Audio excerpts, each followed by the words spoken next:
Je suis à l'affût de tout ce qui peut être en rapport avec les futurs modes et les futurs styles qui rentreront dans l'histoire des arts décoratifs. Bienvenue à Invisible Collection chez Féo Boiserie.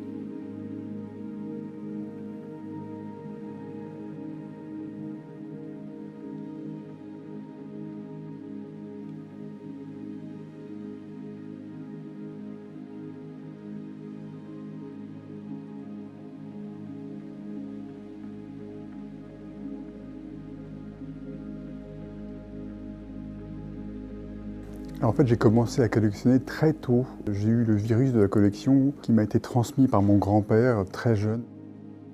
J'ai commencé à collectionner des timbres au début, après des objets d'archéologie, de paléontologie, et puis j'ai très vite fréquenté les antiquaires de Rouault. Et j'ai eu besoin d'acheter des choses en rapport avec mon métier, qui était la boiserie. Et donc je me suis mis à acheter de manière assez compulsive énormément de fragments de décors, de collections complètes, de pièces entières de boiserie, de cheminées, d'éléments d'architecture. Et j'en suis arrivé à avoir une collection absolument phénoménale dans ce domaine-là.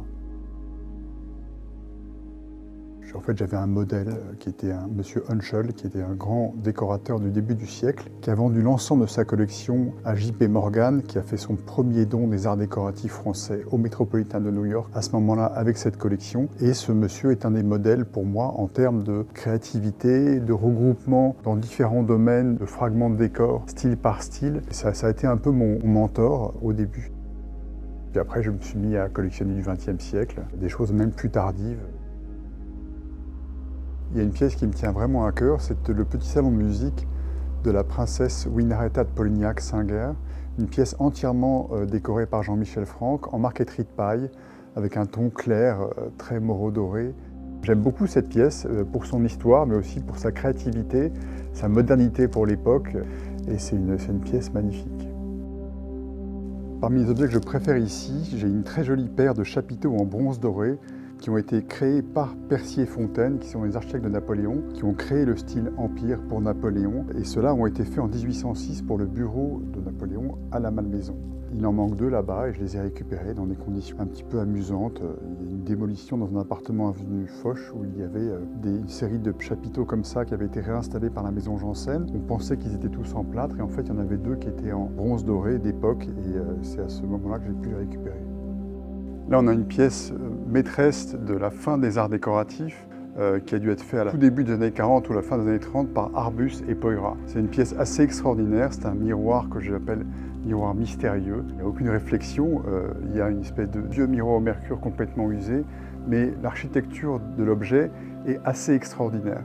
Ces espèces de reliefs sont très typiques du travail d'Arbus. J'aime énormément l'étoile ici, qui est vraiment assez magique, et on retrouve ces dessins dans ces tapis très typiques de cette époque et je trouve extrêmement intéressant et c'est une pièce vraiment fascinante qu'on voit dans de nombreux ouvrages et que très peu de gens ont la chance de pouvoir voir. Là, nous sommes dans le salon de réception de Michel Rouspitz, le grand architecte des arts décoratifs. Il a fait bon nombre d'immeubles iconiques des années 30, que ce soit place de Clichy, sur le quai d'Orsay aussi. Il a fait un magnifique immeuble qui est au bout de l'avenue Henri-Martin. Et ça, c'était dans son bureau d'études qui était dans cet immeuble-là et qui était une pièce octogonale très intéressante avec un plafond rétro-éclairant.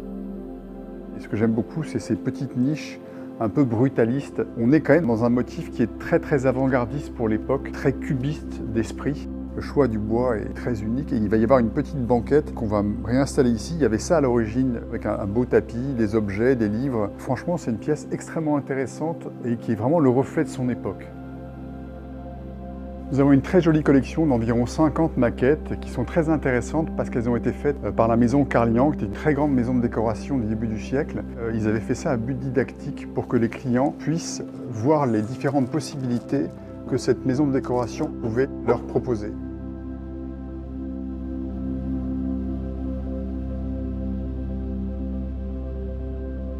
Merci à Invisible Collection pour cette belle collaboration et à bientôt.